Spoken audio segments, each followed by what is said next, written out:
Korean Mafia boss couldn't believe it. Black cleaner's baby clung to him. The baby's scream pierced through the marble hallway like a siren. "Please, Elise, please stop crying," Kesha whispered desperately, bouncing her 11-month-old daughter against her hip. Sweat beaded on her forehead as she tried to soothe the wailing child. "Mama's got to work. Baby girl, please." But Elise only screamed louder, her tiny fist clenched, her face scrunched up and red with fury. What happens when a single mother's crying baby catches the attention of Seoul's most dangerous crime lord? Stay with me, because what unfolds next will leave you absolutely speechless. The other cleaners in the hallway shot Keisha nervous glances before quickly looking away, their bodies tensing as if preparing to flee at any moment. "You need to control that child," Mrs. Chin hissed, the head housekeeper's eyes darting toward the double doors at the end of the corridor, genuine terror flickering across her weathered face. "If he hears—" I know. Kesha's heart hammered against her ribs like it was trying to escape her chest entirely. She'd only been working at this mansion for 3 weeks. 3 weeks of scrubbing floors in one of Seoul's most dangerous households. 3 weeks of keeping her head down and her mouth shut. 3 weeks of pretending she didn't know exactly who Tae-jin Choi was. 3 weeks of walking on eggshells so thin she could hear them cracking beneath every step. "The nanny called in sick this morning," Kesha explained, her voice shaking so badly she could barely form the words. "I called everyone I know. Everyone.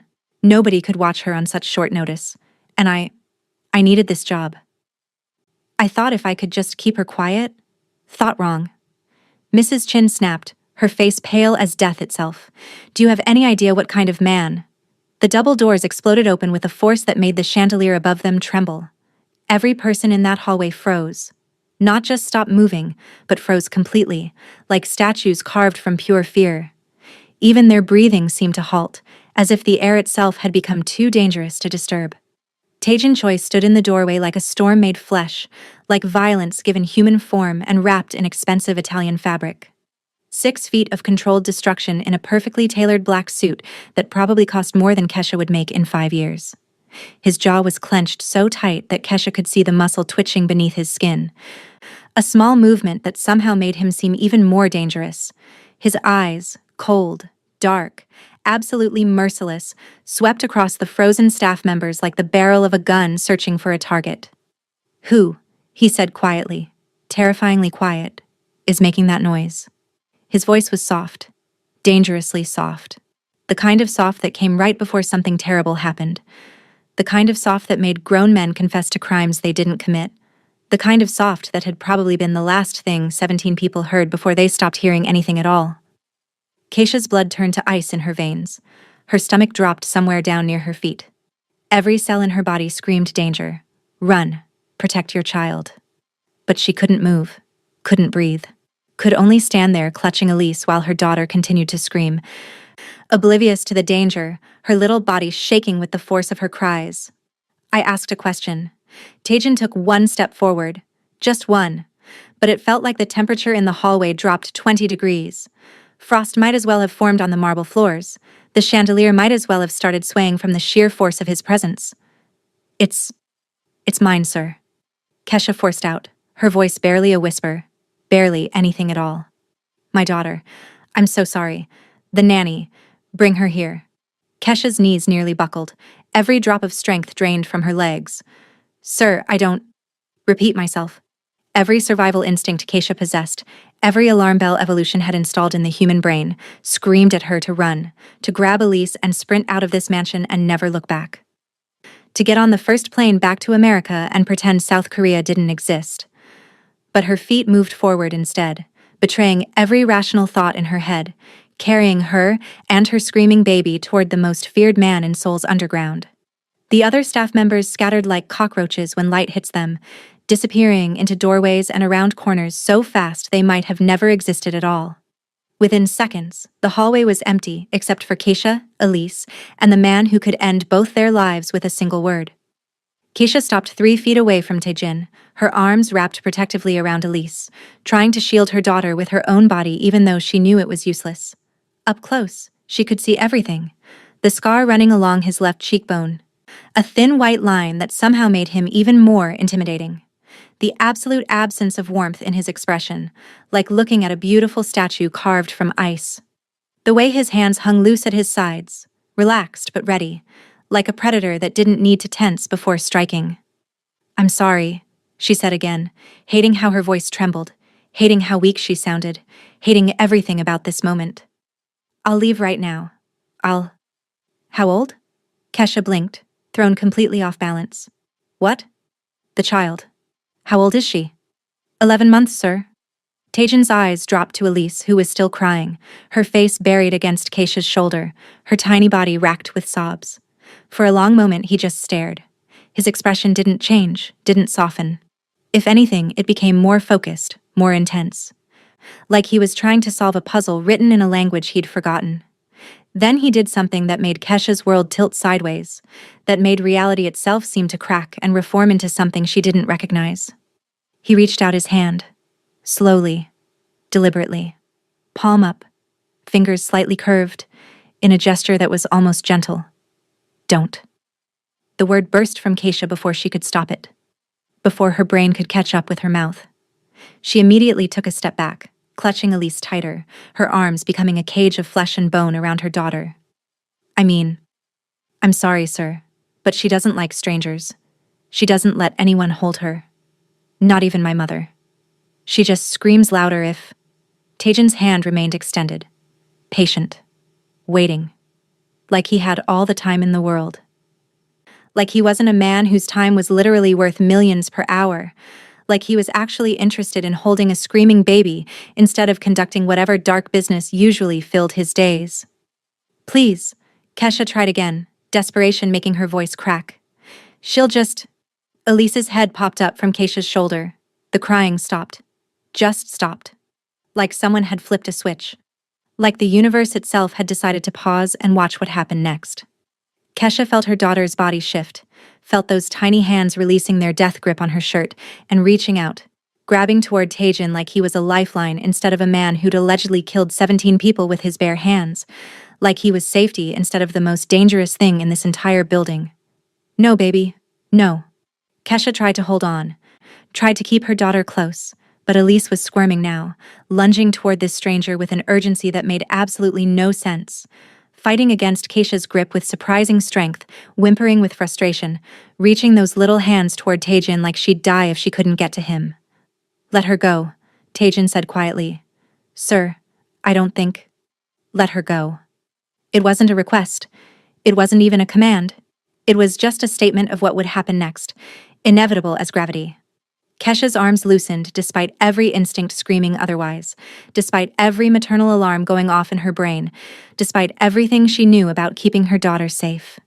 And Elise, her baby girl who screamed when her own grandmother tried to hold her, who couldn't even tolerate the pediatrician touching her without a complete meltdown, who'd cried for 45 minutes straight when a kind stranger at the grocery store tried to make her smile, practically threw herself into Taejan Choi's arms.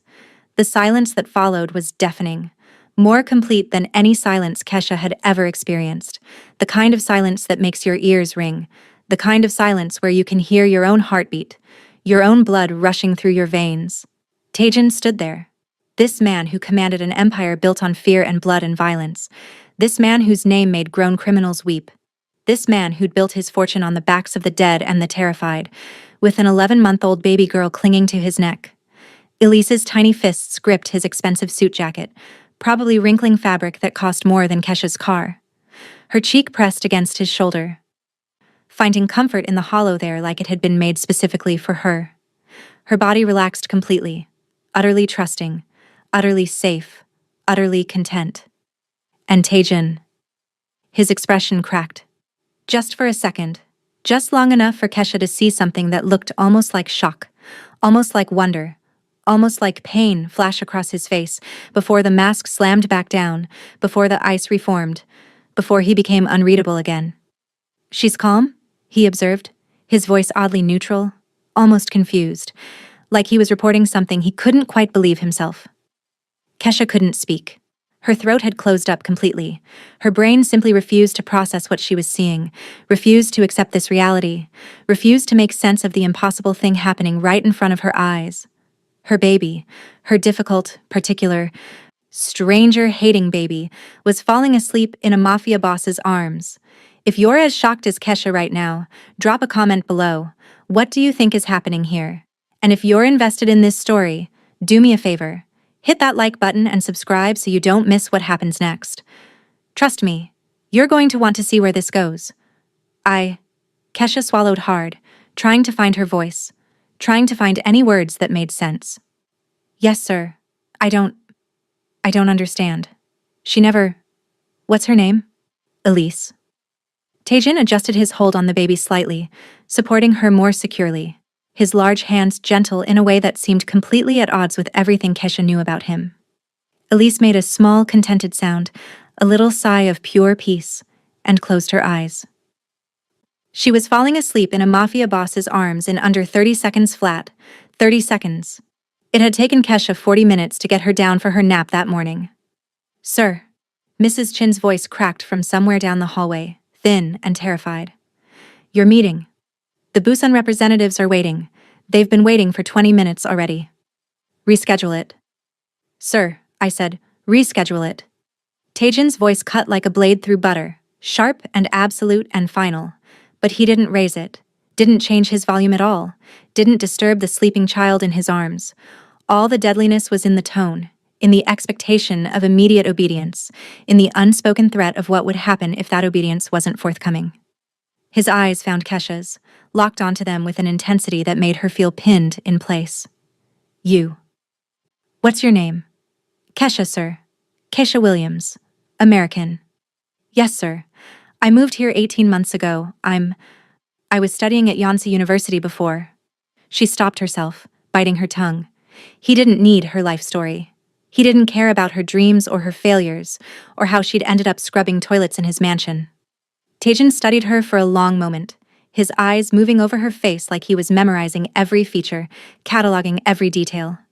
Kesha forced herself to hold his gaze even though every cell in her body wanted to look away, wanted to submit, wanted to show the proper deference to a predator. The father, he asked, his voice dropping even quieter. Where is he? Keisha's jaw tightened automatically, her teeth clenching so hard it hurt. Not in the picture. By choice. Does it matter? The corner of Taejin's mouth twitched. Almost a smile. Not quite. Just a tiny movement that might have been amusement or might have been something else entirely. You have a spine? Interesting. He looked down at Elise again, and something unreadable flickered across his face, something that might have been sadness or longing or pain or all three mixed together. The baby slept on, completely peaceful, completely safe in the arms of Seoul's most dangerous man. Follow me, Taejin said, turning back toward his office without waiting for a response. Sir, that wasn't a request. Kesha's feet moved automatically, following him through those double doors into an office that probably cost more than she'd make in her entire lifetime, even if she lived to be 100. Floor-to-ceiling windows overlooked Seoul's glittering skyline, the city spread out below like a kingdom waiting to be conquered. Mahogany furniture that gleamed like it was polished daily, probably was polished daily. Original artwork on the walls, pieces she recognized from her art history classes, pieces that belonged in museums, pieces worth millions. And in the corner, something that made Kesha's breath catch and her heart skip. A bulletproof glass case containing at least a dozen handguns, displayed like they were fine wines or precious jewels. Sit, Taejin commanded, gesturing to a leather chair that probably cost more than her entire apartment deposit. Kesha sat. She watched, completely bewildered, completely lost in this surreal moment, as this man, this dangerous, cold-blooded man, carefully, almost tenderly, shifted Elise in his arms to sit down behind his massive desk without waking her. He moved like he'd held babies before, like he knew exactly how to support her head, how to keep her comfortable, how to maintain the perfect position for sleep. Explain to me, he said quietly, his eyes never leaving Elise's sleeping face, why you thought bringing an infant into my home was acceptable. My nanny had a family emergency, Kesha said, fighting to keep her voice steady, fighting to maintain what little composure she had left. I called everyone I know. Everyone. My neighbors, my old classmates, people I barely talk to anymore. Nobody could watch her on such short notice. And I needed this job, sir. I'm 3 months behind on rent. The landlord's threatening to evict us. I thought if I could just keep her quiet, if I could just make it through one shift. You thought you could hide a baby in my mansion. Yes, sir. Foolish. Yes, sir. And desperate. Kesha lifted her chin, meeting his eyes directly, refusing to look away even though it terrified her. Very. Tajan's eyes narrowed slightly, but again, that ghost of something that might have been amusement crossed his face. You're not afraid of me. I'm terrified of you, Kesha corrected. But I'm more afraid of being homeless with a baby. I'm more afraid of my daughter sleeping on the street. I'm more afraid of failing her than I am of you killing me. Honesty. Also interesting. He glanced down at Elise, whose little fist had wrapped around his tie, gripping the expensive silk like it was a security blanket. She's trusting. She's never trusted anyone before, Kesha admitted, the words spilling out before she could stop them. Not like this. My mother flew here from Atlanta last month and Elise screamed every time she tried to hold her, every single time, for 3 days straight. I don't understand it. I don't understand what's happening right now. Neither do I. They sat in strange silence for a moment. Kesha watched this feared mafia boss cradling her daughter like she was made of glass, like she was the most precious thing in the world. Watched him unconsciously adjust his hold when Elise shifted slightly, natural as breathing. Watched something in his expression soften in a way she suspected very few people ever witnessed, a crack in the armor that revealed something almost human underneath. Smash that like button if you need to know what happens next. Seriously, you're going to want to stick around for this. Sir? Kesha ventured carefully, her voice barely above a whisper. May I have her back? I should... No. Kesha froze, her heart stopping in her chest. No? She's calm. Why would I disturb that? Tajan leaned back in his chair, settling in like he planned to stay there for a while, seemingly completely unbothered by the fact that he was holding a sleeping infant during what should have been a high-stakes business meeting with representatives from Busan. Tell me about yourself. Sir? Your story. Why are you in soul cleaning houses when you were studying at one of the country's top universities? Kesha hesitated. This felt like a trap. Everything about this situation felt like a trap. Like she was walking through a minefield blindfolded. But those dark eyes demanded an answer. Expected truth. Would probably know if she tried to lie. I got pregnant, she said simply, deciding that honesty was her only option. My boyfriend, Elise's father, didn't take it well. Told me to get rid of it or he'd get rid of me. Those were his exact words. Get rid of it. Like she was trash. Like she was a problem to be solved. I refused. He left. Cut me off completely. Changed his number. Blocked me on everything. Told our friends I was trying to trap him. My scholarship covered tuition but not living expenses, especially not with a baby on the way. Medical bills, maternity clothes, preparing for her arrival. I had to drop out. Started cleaning houses because it was the only work I could get without a degree, and with flexible hours for when she came. The father is Korean? American. Military. He was stationed here temporarily. Keisha's voice hardened, turned bitter. He went back to the States 3 months before Elise was born, changed his number. Blocked me on everything. Sent me one final message telling me I was on my own and he never wanted to hear from me again. His name? Why? Tajan repeated, and this time there was something sharp in his voice, something dangerous, something that suggested he was already planning what he'd do with that information. Kesha shook her head firmly. I don't want him dead, sir. I just want him gone. Those aren't mutually exclusive. They are to me. Keisha's voice was steady now, certain. Elise doesn't need a dead father. She needs a mother who isn't a murderer. She needs a mother who can look her in the eye and tell her she did the right thing even when it was hard. Tajan stared at her for a long moment, his expression unreadable, his eyes searching her face for something. Then, inexplicably, impossibly, he smiled. Actually smiled. It transformed his entire face, softened every hard edge, made him look almost human instead of like a beautiful monster carved from marble and menace. You're protecting a man who abandoned you and your child, he said, and there was something almost like respect in his voice. Why?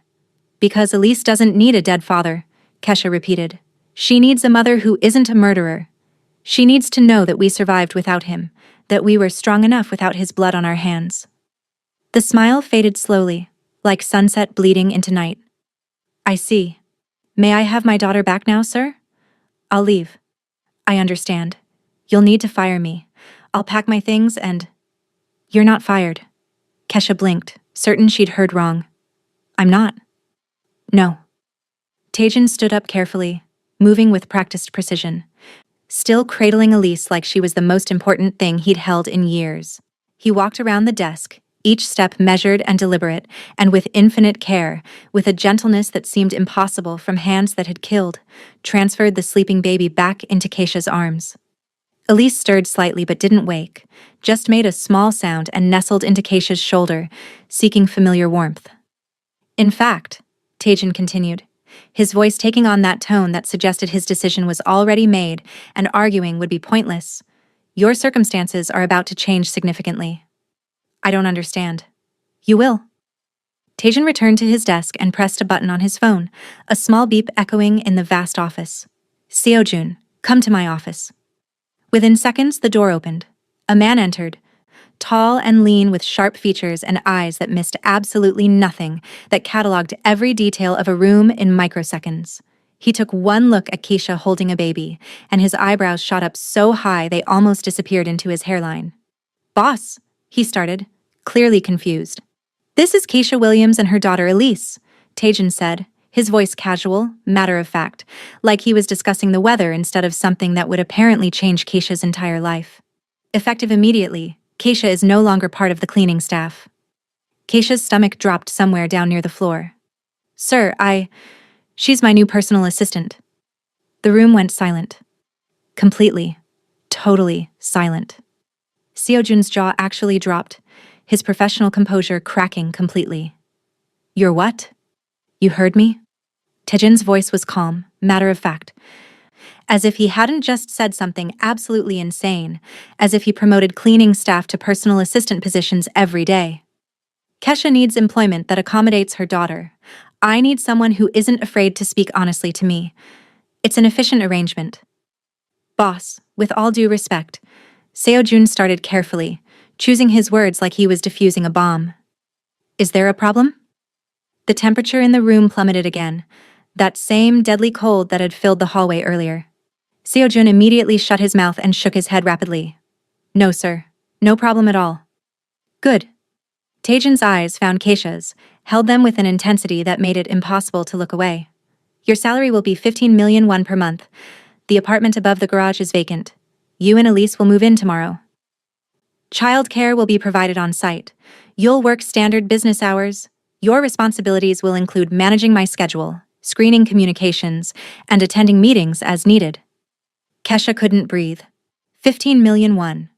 That was more than $10,000 per month. That was more than she'd made in 6 months of cleaning. That was enough to save money, to plan for the future, to give Elise everything she needed. Sir, I can't. You can, and you will. Something flickered in his expression, something that might have been vulnerability or might have been pain. Consider it payment for something your daughter has reminded me of.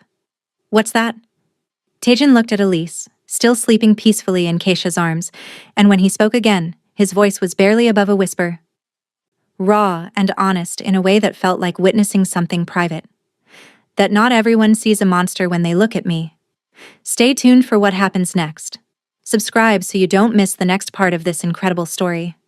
You're going to want to see where this relationship goes. Kesha didn't sleep that night. How could she?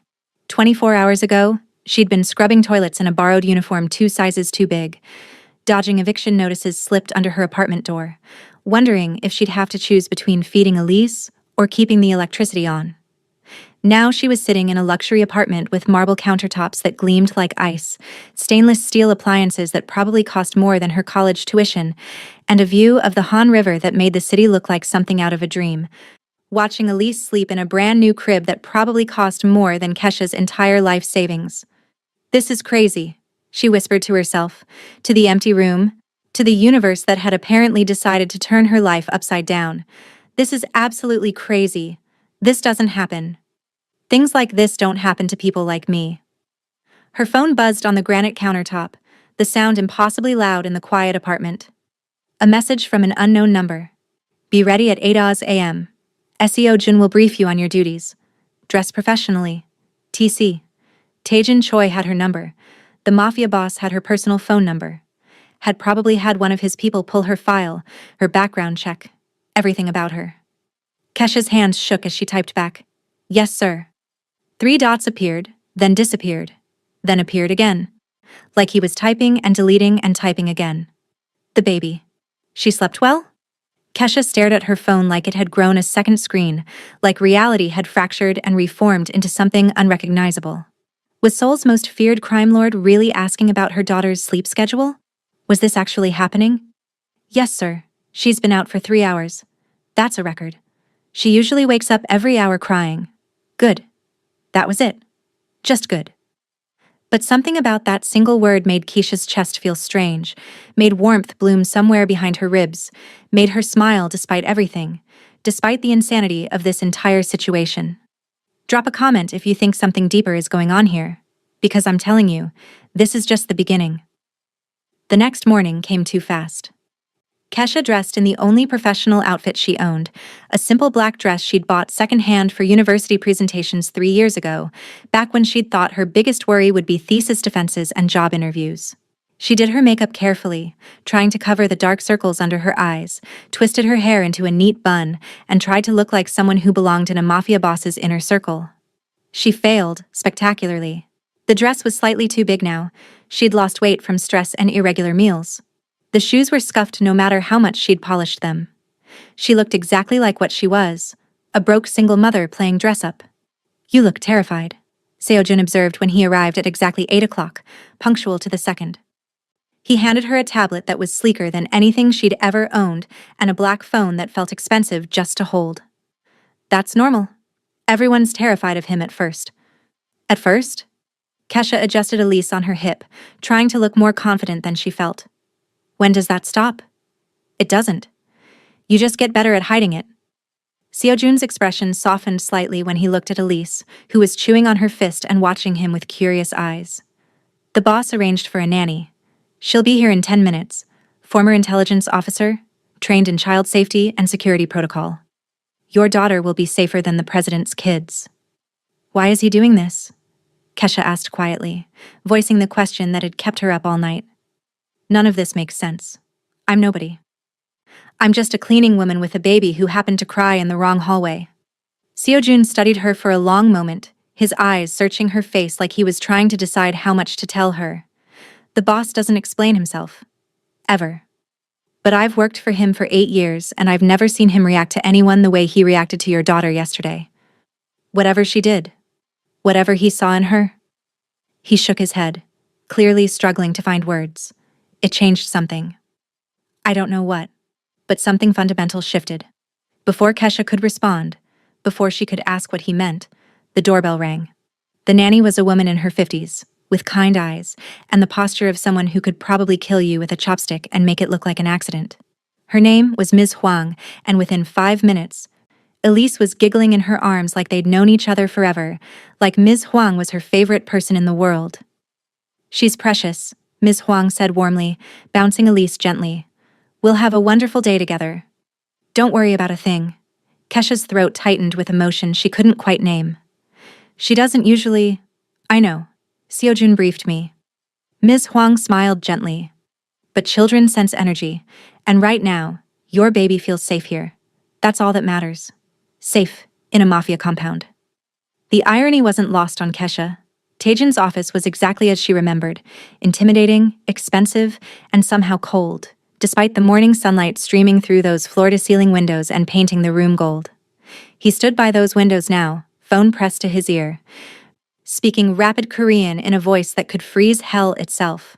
He looked up when she entered, his eyes moving over her in one quick, assessing glance, and held up one finger. Wait. Kesha waited, standing just inside the door like a student called to the principal's office.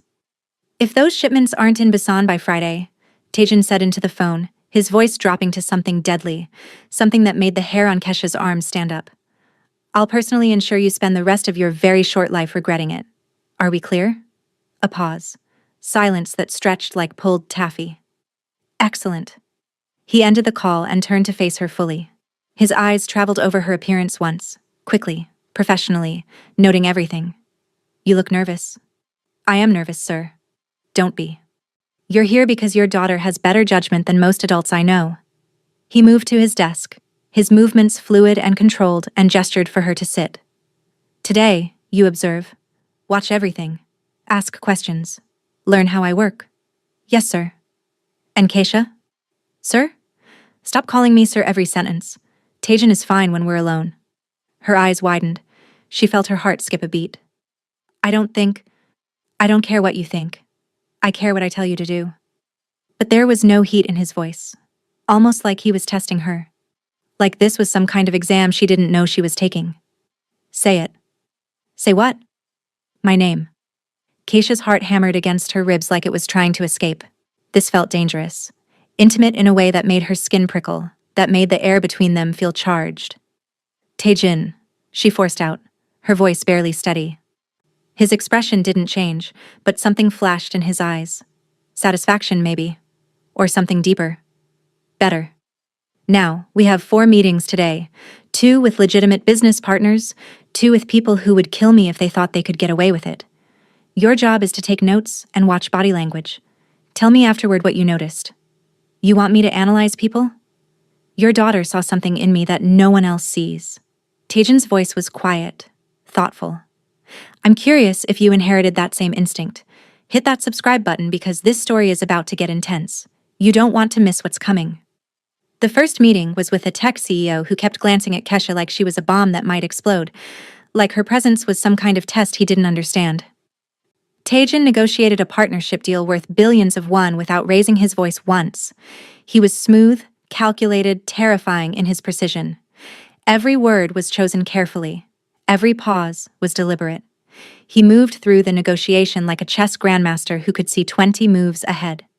The second meeting was with an older man covered in tattoos that crawled up his neck and disappeared under his collar. Yakuza, Kesha realized with ice flooding her veins.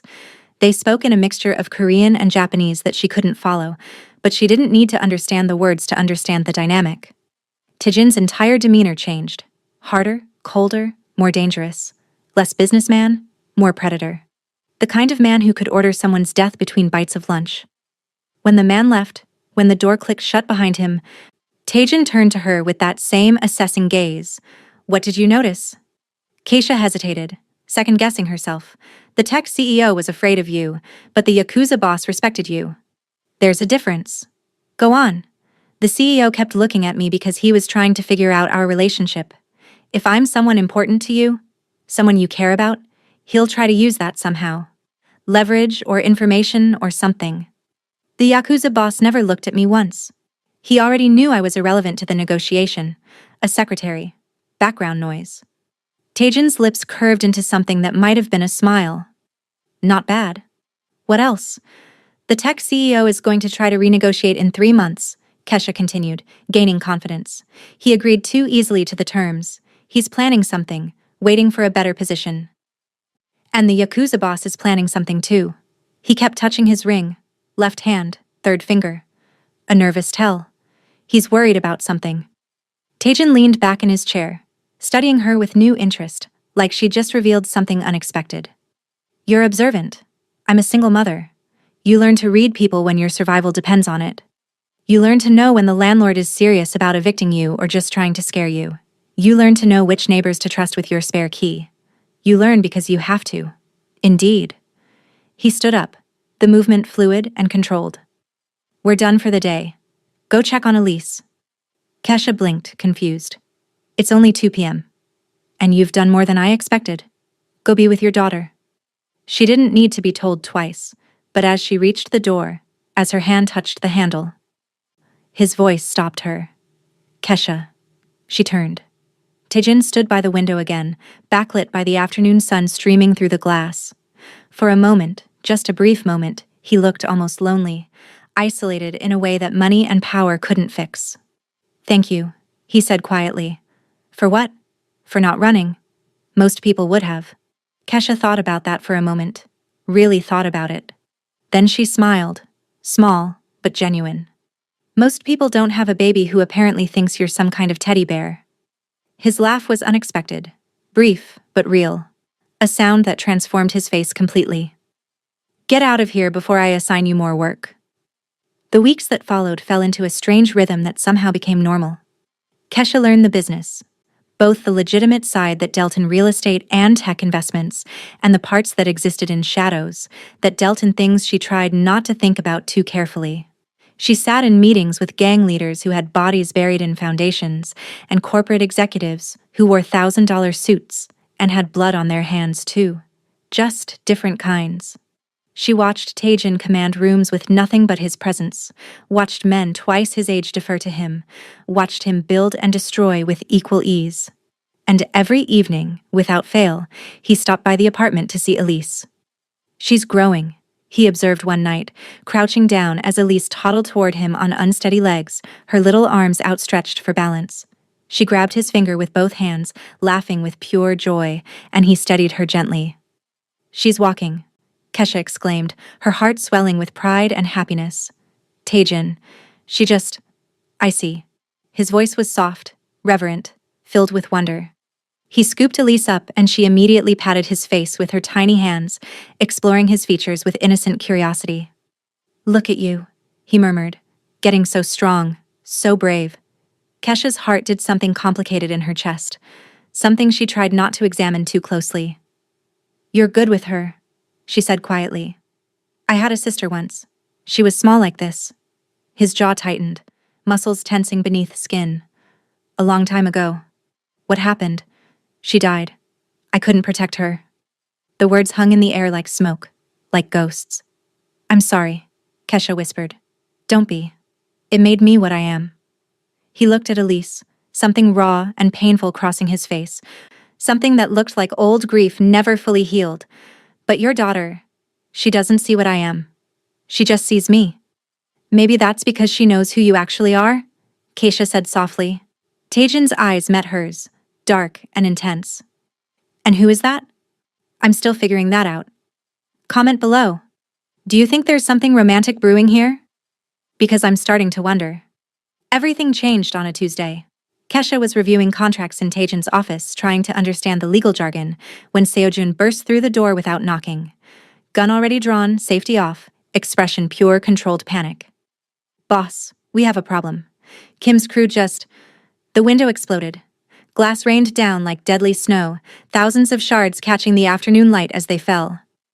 Keisha screamed as Taejin dove across the desk with inhuman speed, slamming into her, dragging her to the floor. His body covered hers completely, sheltering her, as bullets tore through the office like angry hornets. Wood splintered. Glass shattered. The world became chaos and noise and terror. "Stay down," he roared, his voice cutting through the gunfire. More gunfire. Shouting in Korean. The sound of cars screeching outside, engines revving. More shots. Taejin was on his phone instantly, barking orders. "Hwang, secure the baby. Now. Lock down the apartment. Full protocol." He looked down at Keisha, his face inches from hers, close enough that she could see flecks of gold in his dark eyes. "Are you hurt?" She shook her head, too shocked to speak, her ears ringing from the gunfire. "Good." He rolled off her with practiced efficiency. A gun appearing in his hand like magic, like it had always been there. Seojun, perimeter. 3 vehicles, Kim's men, they're not leaving until... Another explosion, closer this time, shaking the entire building. Pictures fell from walls. The chandelier swayed dangerously. "They're coming inside," Taejin said calmly. Too calmly. Like this was just another Tuesday. Like people tried to kill him every week. He grabbed Keisha's face in both hands, forcing her to look at him, to focus on him instead of the chaos. "Listen to me very carefully. You're going to crawl to that door. You're going to run to your apartment. You're going to lock yourself and Elise in the panic room. The code is 0815. Do you understand? What about you? I'll handle this." "Taejin. Now move." Kesha crawled. Glass cut her palms, her knees, leaving bloody trails on the marble floor. She didn't care. She just needed to get to Elise, needed to protect her baby. Behind her, she heard Taejin's voice drop into something that wasn't quite human, something that sounded like death-given voice. "You just made the last mistake of your lives." Then gunfire erupted like thunder, like the end of the world. Kesha ran faster than she'd ever run in her life, her lungs burning, her heart threatening to explode. She burst into the apartment where Ms. Huang already had Elise in her arms, both of them heading for the reinforced back room, moving with practiced efficiency. Inside, Ms. Huang commanded, her voice sharp and professional. The panic room was small, but secure. Steel walls thick enough to stop bullets, no windows, reinforced door. Ms. Tiu, Huang punched in a code and the door sealed with a heavy thunk that sounded like a vault closing. Elise was crying, her little face red and scared. Kesha grabbed her, holding her tight against her chest, rocking her desperately. "It's okay, baby, it's okay. Mama's here. Mama's got you. You're safe." But outside, the gunfire continued, screaming, explosions that shook the walls. And Keisha realized with absolute certainty that if Taejin died tonight, something inside her would break. Something fundamental would crack and never heal. "Please," she whispered into Elise's hair, into the darkness of the panic room. "Please let him be okay. Please." 20 minutes felt like 20 hours. Every second stretched into eternity. Every gunshot made her flinch. Every scream made her hold Elise tighter. When the door finally opened, when the heavy locks disengaged with a mechanical click, Keisha nearly collapsed with relief so intense it made her dizzy. Taejin stood there, covered in blood. Some his, mostly not. His suit was torn, fabric hanging in strips. His face was cut, a gash across his cheek bleeding freely. But he was alive, standing, breathing. "You're safe," he said. Not a question, a statement that needed confirmation, that needed to hear her voice. "We're fine. Are you?" He crossed the space between them in 2 strides and pulled both her and Elise into his arms, crushing them against his chest. Just held them, his whole body shaking slightly, trembling with adrenaline or fear or relief. "I'm sorry." He breathed into her hair, his voice cracking. "I'm so sorry. This is my world, my danger. You shouldn't..." "Stop." Kesha pulled back just enough to look at him, to see his face. "We're okay. You protected us. I put you in danger." "No. Kim did. And I'm guessing Kim's not a problem anymore." Taejin's expression went dark. "Dangerous. Absolutely lethal. He's not." Elise reached out, her little hand touching the cut on Taejin's cheek, her tiny fingers gentle. Her face scrunched up with concern, with worry for this man who'd become her world. "Owie," she said clearly. Her first word. Not mama. Not dada. "Owie." Taejin froze completely. Her first word. Kisha gasped, tears springing to her eyes. "Oh baby. Owie." Elise repeated, patting his face gently, trying to make it better. "Owie." Something in Taejin's expression crumbled. The mask fell away completely. He pulled Elise close, closing his eyes, his face twisting with emotion. "I'm okay, little one," he whispered. "I'm okay." And watching them, this dangerous man and her innocent daughter, Kesha finally understood. Truly understood. Elise hadn't seen a monster. She'd seen someone who needed saving just as much as they did.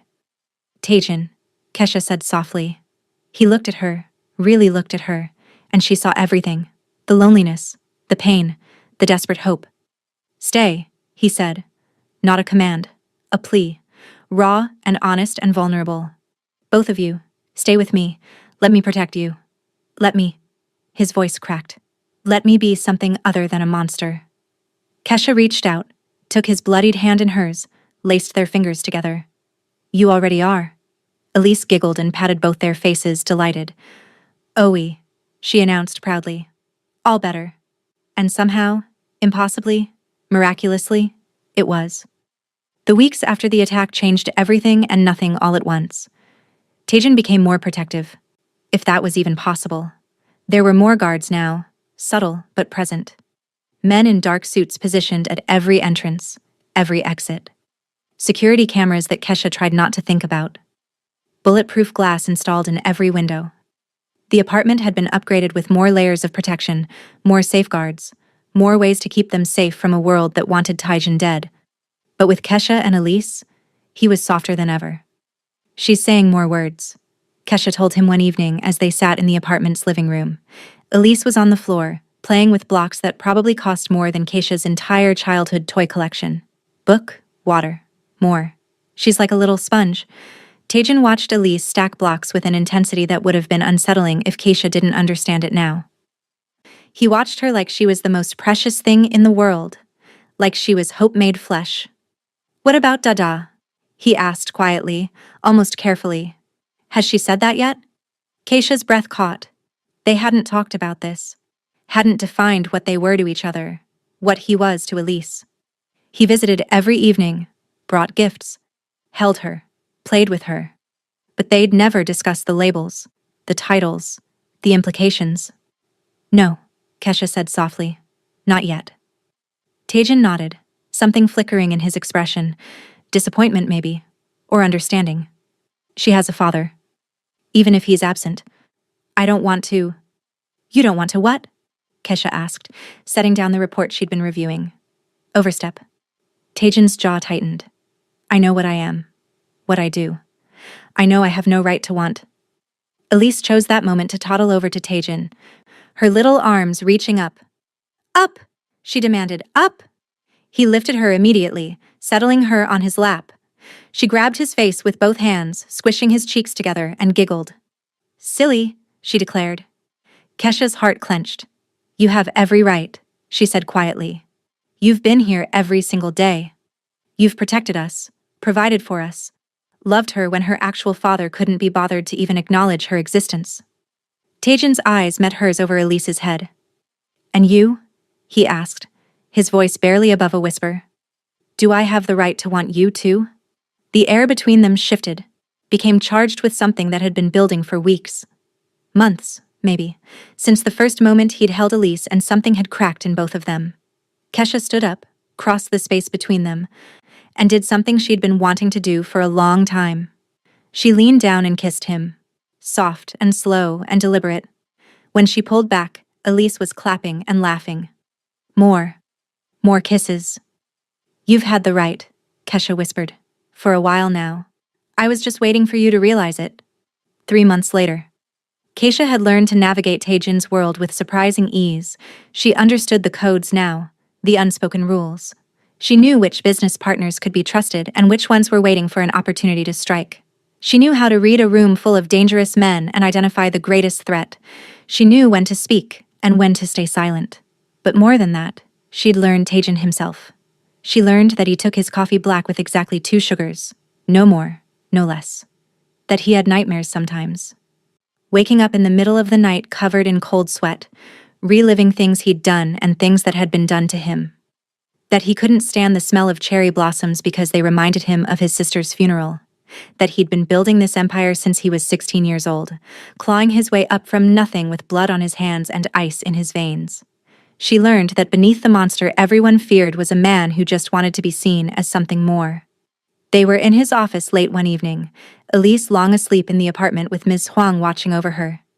Kesha was reviewing contracts while Tejan handled correspondence, their companionable silence broken only by the scratch of pen on paper and the quiet hum of the city outside. There's going to be a meeting next week, Tejan said suddenly, with the council. The council.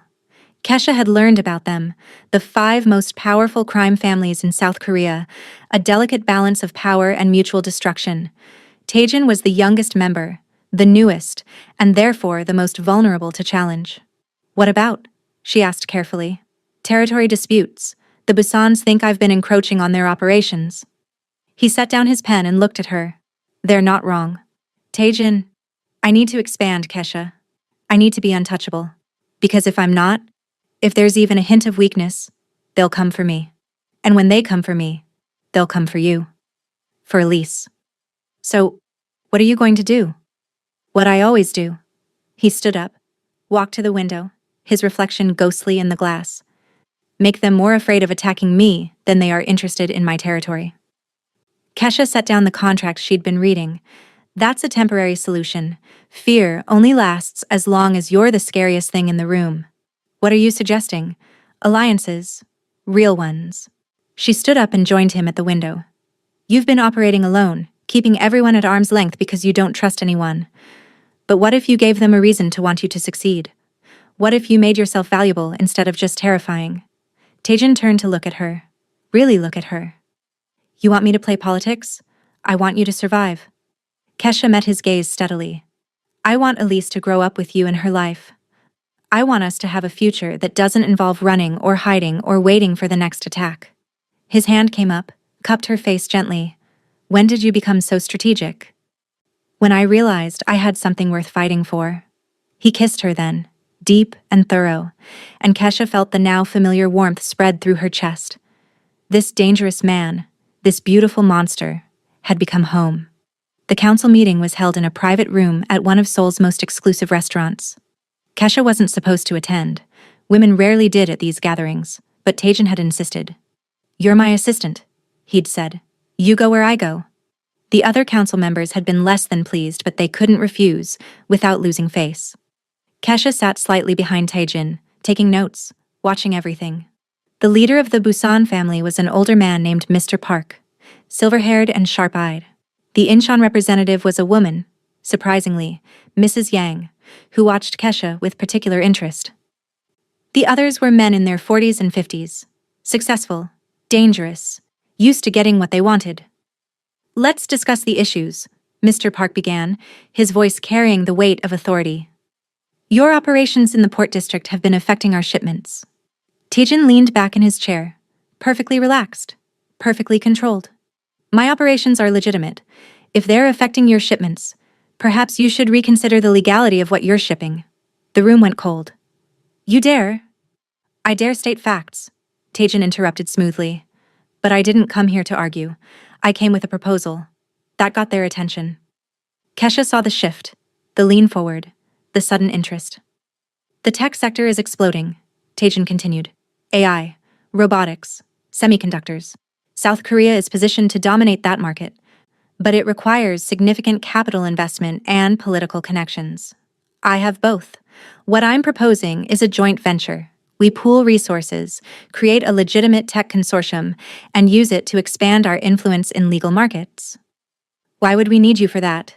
Mrs. Yang asked, her voice like silk over steel. "Because I've already secured the contracts."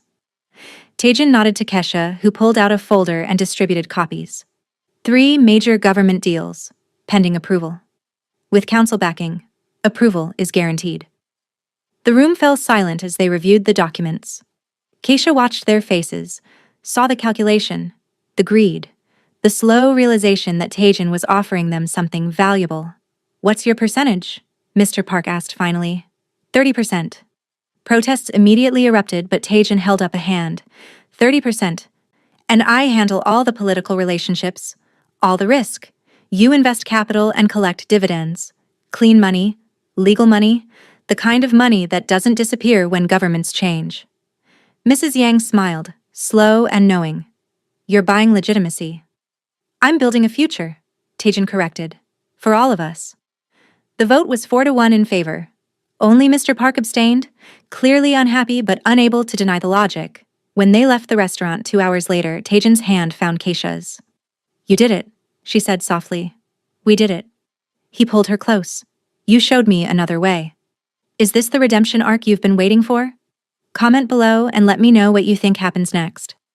6 months later. The apartment above the garage had become too small for the life they were building, so they'd moved into the main house. Into Taejin's space. Their space now. Elise had her own room, painted soft yellow with clouds on the ceiling. She had more toys than any child could possibly need, more clothes than she could possibly wear. But more than that, she had stability, safety, love. "She's running," Kesha called out, chasing Elise through the mansion's garden, through flowers and perfectly manicured grass. The toddler shrieked with laughter, her pigtails bouncing as she ran on chubby legs straight toward her favorite person in the world. "I've got her." Taejin swept Elise into his arms, spinning her around as she giggled uncontrollably, her laughter filling the garden like music. He'd traded his usual suit for jeans and a casual shirt. The scars on his face had faded but never fully disappeared, thin white lines that told stories. Neither had the darkness in his world, the danger, the violence that lurked just beneath the surface of their life. But Elise, stubborn, beautiful, perfect Elise, had brought light into it anyway. "Dada!" she shouted, throwing her arms around his neck. "Dada, look! Butterfly!" She'd started calling him that 3 weeks ago. Taejin had cried, actually cried. Keisha had found him in Elise's room that night, just standing over her crib. watching her sleep with tears running down his face. "You're spoiling her," Kesha said now, but she was smiling, unable to help it. "That's my job," Tajan replied, pressing a kiss to Elise's forehead before turning those dark eyes on Keisha, soft now, warm in a way they never were for anyone else. "And you, spoiling both of you is my job. Is that in my official job description? I'll add it right after loving you." Kesha's breath caught. They'd said it before, quietly, in the dark, whispered against skin, but never in the daylight. Never so casual and easy. "I love you too," she said. He set Elise down and crossed to Keisha, pulled her into his arms, kissed her like they had all the time in the world. Elise made a disgusted sound. "Gross," she declared, then immediately changed her mind. "More kisses. More." They laughed, the sound mixing with Elise's giggles. "I have something for you," Tajan said quietly. "Another gift?" "Tajan, you just bought me. Not that kind of gift." He pulled a small box from his pocket. Kesha's heart stopped. "I know this isn't conventional," he said, opening the box to reveal a ring that caught the sunlight and threw rainbows across the grass. "I know my world is dangerous and dark and probably not the life you imagined for yourself. But you've made me believe I can be more than what I was. You and Elise, you've given me something I never thought I'd have. A family. A future." He took a breath, and for the first time since she'd known him, he looked nervous. "Kesha Williams, will you marry me? Will you let me be Elise's father? Will you build this impossible life with me?" Keisha couldn't speak. Tears were streaming down her face, happy tears, overwhelmed tears. "Yes," she finally managed. "Yes. Of course yes." He slid the ring onto her finger and Elise cheered like she understood what was happening. "Mama and Dada," she announced. "Family. Family," Tajan agreed, pulling them both close. His family? The one thing he'd never thought he deserved but somehow had been given anyway. That evening, as they sat together in the garden watching Elise chase fireflies, Keisha thought about how far they'd come. From that terrifying first meeting to this moment of perfect peace. From desperation and fear to love and hope. "What are you thinking about?" Tajan asked, his arm around her shoulders. "How none of this makes sense," Kesha said honestly.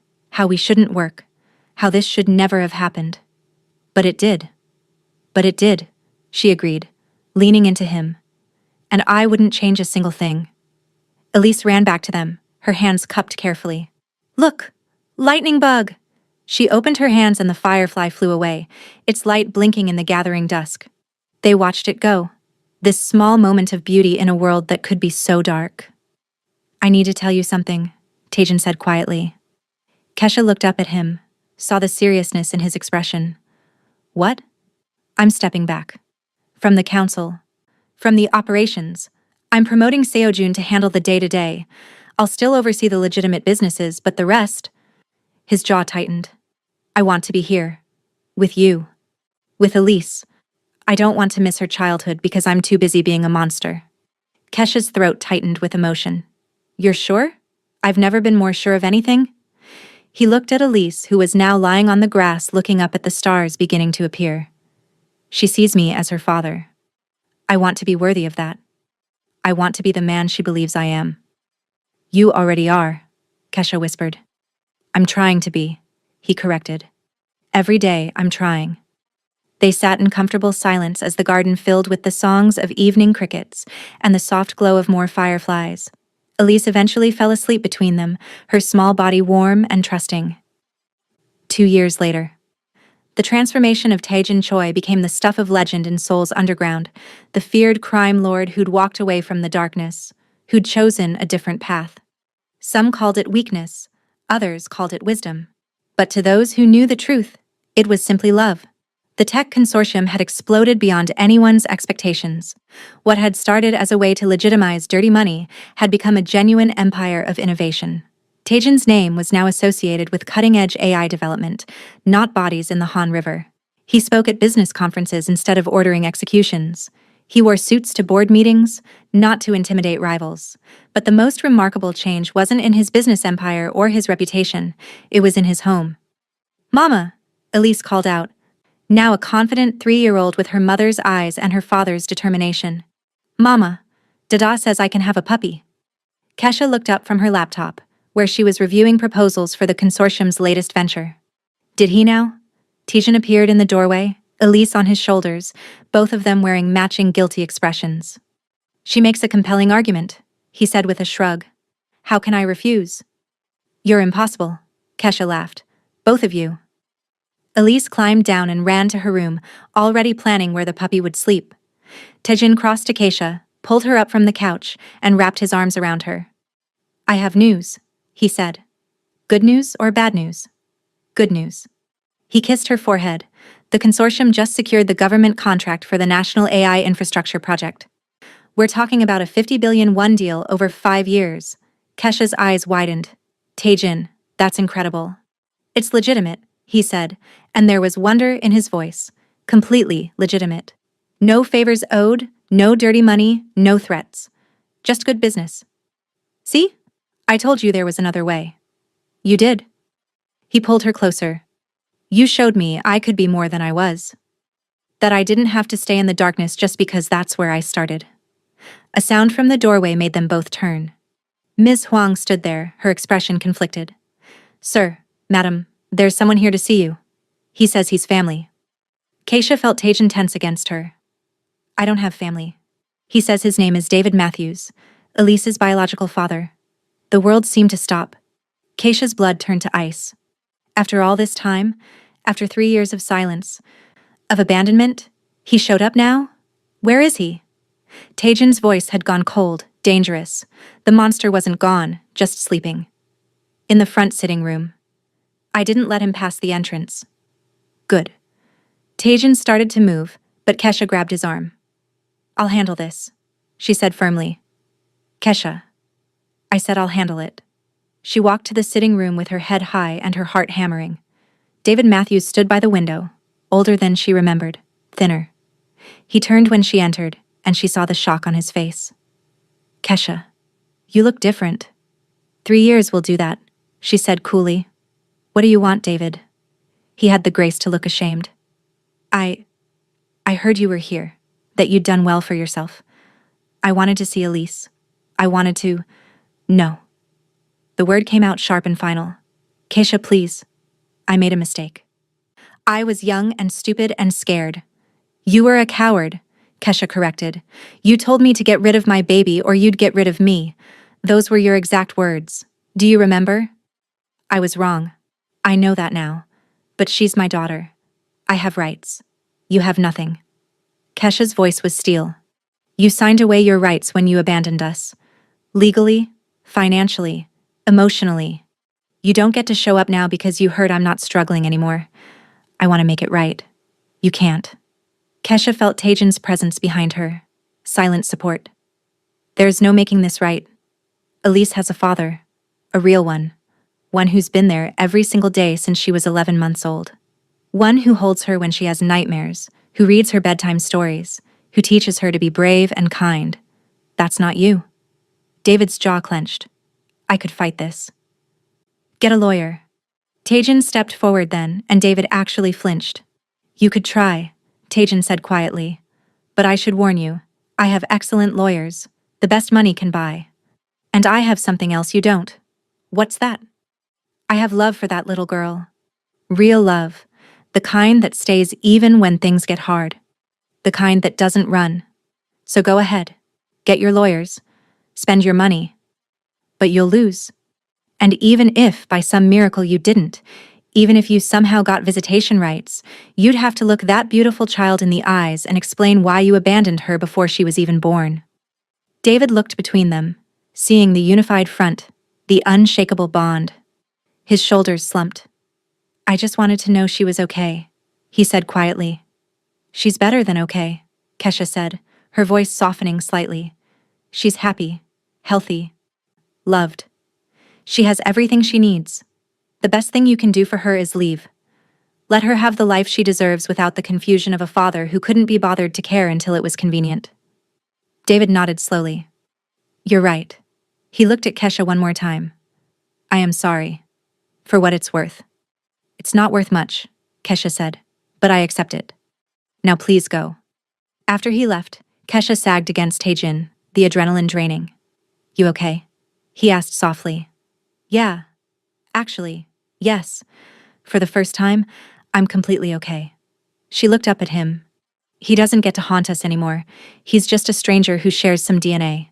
You're her father. Taejin kissed her, slow and deep and full of promise.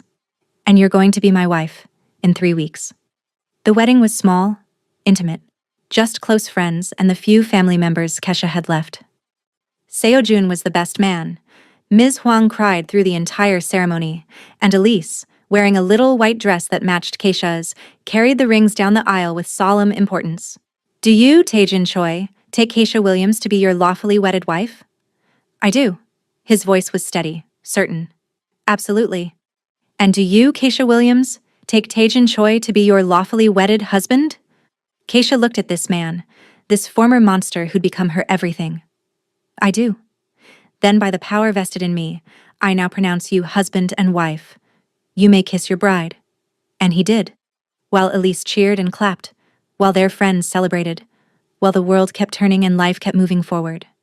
That night, after the celebration, after Elise was tucked into bed dreaming of cake and dancing, Kesha and Taejin stood on the balcony looking out at Seoul's glittering lights. Do you ever regret it? He asked. This life? Me? Never, Keisha said without hesitation. Do you regret leaving your old life behind? Every day I wake up with you and Elise. I'm grateful I did. He pulled her close. You saved me, you know. Both of you. We saved each other. And that was the truth of it. Not a fairy tale of a princess and a monster, but a real story of broken people finding wholeness together, of a desperate woman and a dangerous man who'd somehow built something beautiful from the ashes of their separate struggles. This is what redemption looks like, Kesha thought again, wrapped in her husband's arms. Not a grand gesture or a single moment of change, just daily choices. Just love. Just trying to be better than you were yesterday. And as they stood there, with their daughters sleeping peacefully inside, and their future stretching out before them full of possibility, Kesha knew that sometimes the most unexpected bonds really were the ones that saved us. All of us. So what do you think? Drop your thoughts in the comments. Was this the love story you were expecting? Like this video if you want to see more stories like this, and subscribe because we've got even more incredible content coming your way. Share this with someone who loves a good redemption story, because this community grows when you help spread these tales. Until next time, remember, sometimes the most unexpected bonds are the ones that save us.